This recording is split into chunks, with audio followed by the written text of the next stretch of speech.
la ukuthi asenze kanjani nomuntu ephuma kube mhlambe nje nezinto ayifakile la noma ngabe uyaphuma kodwa alibe izwile message yabona alibe izwile message ngeke sikwazi ukuthi bacontrol abantu bangaphumi but uma bephuma kuba khona into ebeyiqondene naye ngqo ezomgeje ngoba nje kube sila zikhona iqondene nawe ngqo esingayisho kwabanye but khona nje iqondene naye ngqo. Amen. Bese iluza ke kanjani? Asifundeni ke bazalwane. Amen. So ke umsebenzi wethu njengebandla umsebenzi wethu njengabashumayeli. Amen. Mangikhuluma ngabashumayeli ngikhuluma ngabapostoli, abaprofeti, abavangeli, abafundisi nabelusi, fivefold ministry. Amen. Hallelujah. Fivefold ministry. Umsebenzi wethu umsebenzi kulo ibandla. Amen. Hallelujah. Amen. Umsebenzi oqonde ibandla is to build umsebenzi ibandla kaNkulunkulu. Ukuthi libe yilento uNkulunkulu alihlosa noma alimisa ukuthi libe yiyo.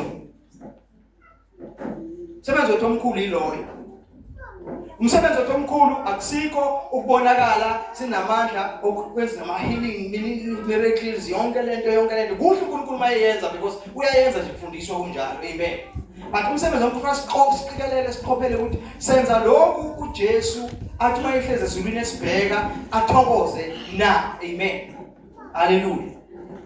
Hallelujah. Amen. Mhlambe ngoba sijahile siyafundisa ake siqale kubo abase-Efesu chapter 4 verse 11. Laba base-Efesu chapter 4 verse 11 ngizweni kahle bazalwane. Bachaza lento bengiyichaza ukuthi uyini umsebenzi womshumayeli.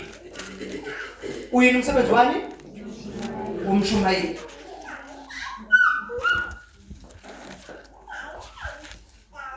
Uthanda ukuthi ke ngifundele bazalwane.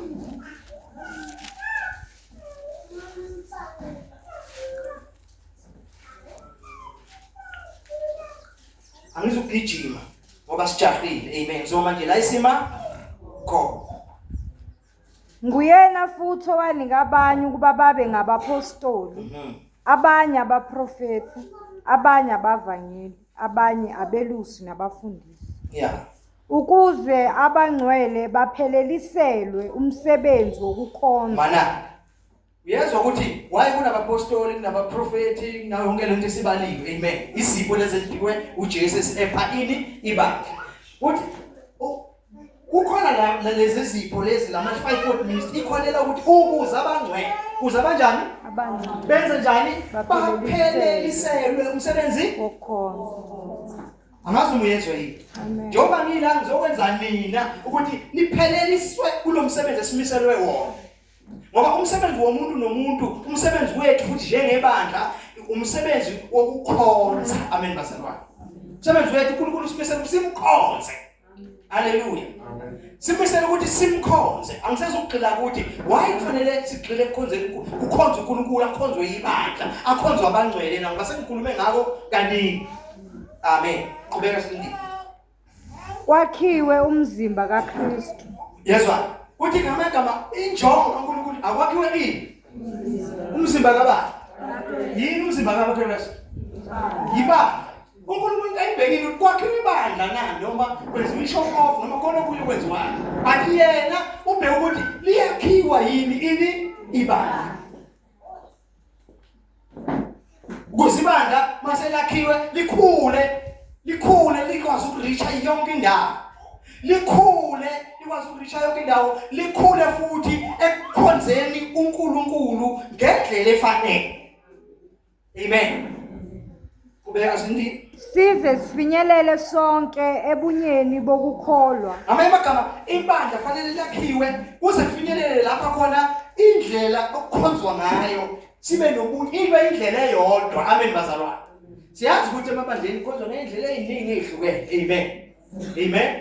Why kwenzeka lokho na? Kusho ukuthi kuleka la ekufundiseni nalo ufundiswe kwakhe nalo afundiswe kwakhe nalo afundiswe kwakhe. Amen. Kodwa ikhona indlela uNkulunkulu ayimisile eseBhayibhelini. Amen. yokuthi uNkulunkulu ufuna ukukhonzwa kanjani. uNkulunkulu ibekile indlela yokuthi uma siza kuye siza kanjani. Amen. Amen. Hallelujah. Amen. So ngamagama asizikhandeli thina izinto zethu indlela yethu yokumkhonza uNkulunkulu. Qhubeka sinini. Nasekwazini indodana kaNkulunkulu. Size sifinyelele lapho nasimazi ngokuphelele uJesu. Simazi ngokuphelele ubani? uJesu. Amen. Because abantu abaningi abanamatheli kuJesu ababambelele ndabona ukuthi vele abamqonda bamazi. Amen. Abamazi. Noma ubona ukuthi mawukhonzisa ukukhuluma ngoJesu abanye abantu akusho lutho kubo vele ngoba into abangayi-understand abangayiqondi. Yingakho naye ngelinye ilanga uhamba nabantu akangathanda uhamba nabantu abangamazi. Uthanda umtshele abantu bathi ngubani. Amen.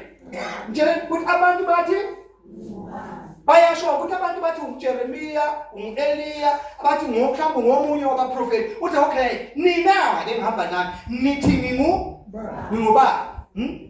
The first person who answerisha lapho uSimon kaJona, amen bazalwane. Uthi wena unguKristu, indodana kaNkulunkulu ophila. UnguKristu, indodana kaNkulunkulu ophila. Bali izinto ezintathu. UnguKristu, indodana kaNkulunkulu ophila. Amen. Amen. Hallelujah. Kusho ukuthini lokho? Kusho ukuthi ngamanye amagama kuJesu kukhona kuphelela konke kobuNkulunkulu. Ukuthatha konke kobuNkulunkulu kukhona kuye. Amen bazalwane. Amen. So fanele sim-understand, simazi uJesu ukuthi uJesu ungubani. Amen. There is no other way that you can understand God. Singamazanga uJesu. Amen. Mawungamazi uJesu, you don't know God. Amen. So yiko vela lithi abantu bazibafinyelele ekwazini indodana kabani? kaNkulunkulu. Amen. iBhayibheli lisho kahle encwadini kaJohn chapter 1 verse 18. Lithi akekho oke wabona uNkulunkulu. Kwathi indodana yakhe uNkulunkulu uJesu esesifubeni uJesu iyona embonakalisile. Iyona emenze njani? Ngamanye amagama uJesu unguNkulunkulu enzenjani? Eziveze bathi uJesu kwazi ukumkhipha uNkulunkulu la sitheka khona abantu bangamazi bamfunde kuye ukuthi ubani uNkulunkulu. Amen. So ngamanye amagama enye into efanele kuhlale kuyafundiswa kakhulu bamqonde uJesu ngoba yonke ukuphila kwabo yonke into abayiyo ngaphandle kaJesu kuyize leze. Amen.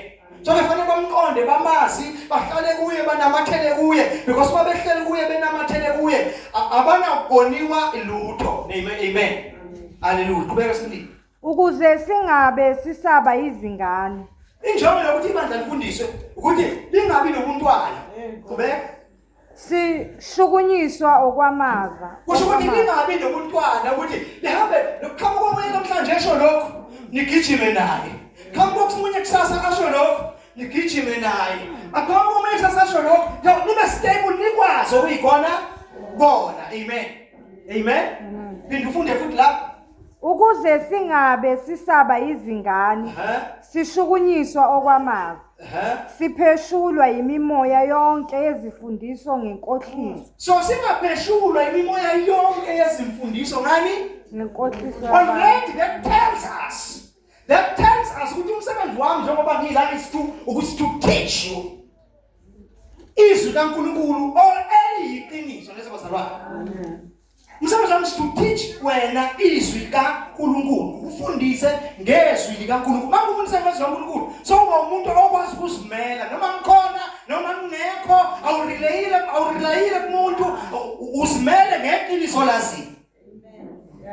Noma kufika umuntu ekhuluma enye into ayikhulumayo aveze namandla ayo. Amen bazalwane. Aveze namandla ayo uyayitesta leyo nto ukuthi is it in the will of God now.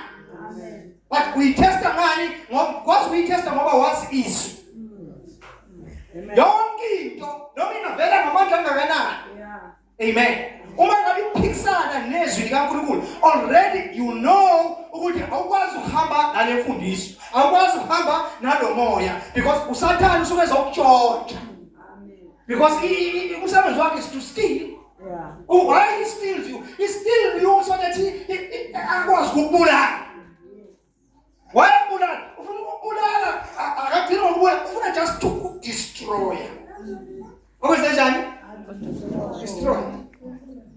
Ufuna ukwenza i-distraction la kuwe. Amen. Qhubeka sindima kusekhona. Ngobuqili obunamacebo okudukisa. Qhubeka. Kodwa sithi sikhuluma iqiniso ngothando. Sikhulele ngakho konke kuye oyinhloko. Sekuvesi bani ke lo? 15 verse 16. Okay, bengidlula ke la. Ngicela siyeke kuDaniel. Chapter 1.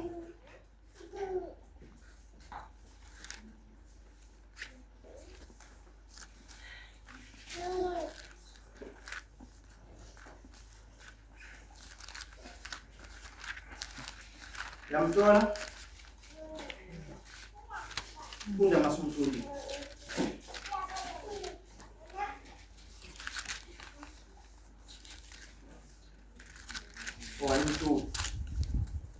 Ngomnyaka wesithathu wokubusa kukaJehoyakim inkosi yakwaJuda kwafika uNebukadnezar inkosi yaseBhabheli eJerusalema walivimbezela. Inkosi yanikela esandleni sakhe uJehoshakim inkosi yakwaJuda nengxenye yezitsha zendlu kaNkulunkulu. Waziyisa ezweni laseShineyari endlini kaNkulunkulu wakhe. Waziyisa izitsha endlini yengcebo kaNkulunkulu wakhe. Inkosi yakhuluma ku-Ashpenazi induna yabathenwa bayo ukuba athathe kubantwana baka-Israyeli abozalo lenkosi nezikhulu abalethe abafana abangenasici ababukeka kahle abanengqondo ekuhlakanipheni konke abanolwazi ekwazini abanokuqonda ekwazini abanamandla ukukhonza endlini yenkosi abafundisa izincwadi nolimi lamaKaledi. Inkosi yabamisela isabelo semihla ngemihla sokudla kwenkosi nesewayini eliphuzwayo bondliwe iminyaka emithathu kuya kuthi ngasekugcineni kwayo beme phambi kwenkosi. Kulabo kwakukhona kubantwana bakwaJuda oDaniel noHananiya noMishayeli noAzariya. Induna yabathenwa yabetha amagama. uDaniel yametha ngokuthi Beliteshazar, noHananiya uShadrach, noMishayeli ngoMesheki, noAzariya u-Abednego. Kepha uDaniel wazimisela enhlizweni yakhe ukuba angazingcolisi ngesabelo sokudla kwenkosi nangewayini eliphuzayo. Wayesecela enduneni yabathenwa ukuba angazingcolisi. uNkulunkulu wamnika uDaniel ukuba athole umusa nobumnene emehlweni enduna yabathenwa. Induna yabathenwa yathi kuDaniel, mina ngiyesaba ukuthi inkosi yami, inkosi emisile ukudla kwenu nokuphuza kwenu, iyakubona ubuso benu ukuba buxhozekile kunabafana abayintanga yenu. Nilifake engozini ikhanda lami enkosini. Wayesethi uDaniel encekwini, induna yabathenwa ebiyibeke phezu koDaniel noHananiya noMishayeli noAzariya, ake ulinge izinceku zakho izinsuku ezi10, basiphe imifino yokudla namanzi okuphuza, bese bubekwa ubuso bethu phambi kwakho kanye nobuso babafana abadla isabelo sokudla kwenkosi. Wenze ezincekweni zakho njengokubona kwakho. Yabalalela kulento, yabalinga izinsuku ezi10. Ngasekugcineni kwezinsuku ezi10 ubuso babo babonakala bubuhle, babekhuluphele emzimbeni kunabo bonke abafana ababedla isabelo sokudla kwenkosi. Inceku yayisisusa isabelo sokudla newayini lokuphuza yabapha imifino. Laba bafana abane uNkulunkulu wabanika ukwazi nokuqonda encwadini nasekuhlakanipheni. uDaniel wayenengqondo kuyo yonke imibono namaphupho. Ngasekugcineni kwezinsuku inkosi eyayishilo ukuthi baza kungeniswa ngazo, induna yabathenwa yabangenisa phambi kukaNebukadnezar. Inkosi yakhuluma nabo. Phakathi kwabo bonke akufunyaniswanga muntu onjengoDaniel noHananiya noMishayeli noAzariya. Basebemi ngaphambi kwenkosi ezintweni zonke zokuhlakanipha nezokuqonda inkosi eyayibabuza ngazo. Yabafumanisa bedlula kayishumi zonke izanusi nabathwebulayo ababesembusweni wayo wonke. uDaniel wayekhona kwaze kwaba ngumnyaka wokuqala kaKoresi inkosi. Amen.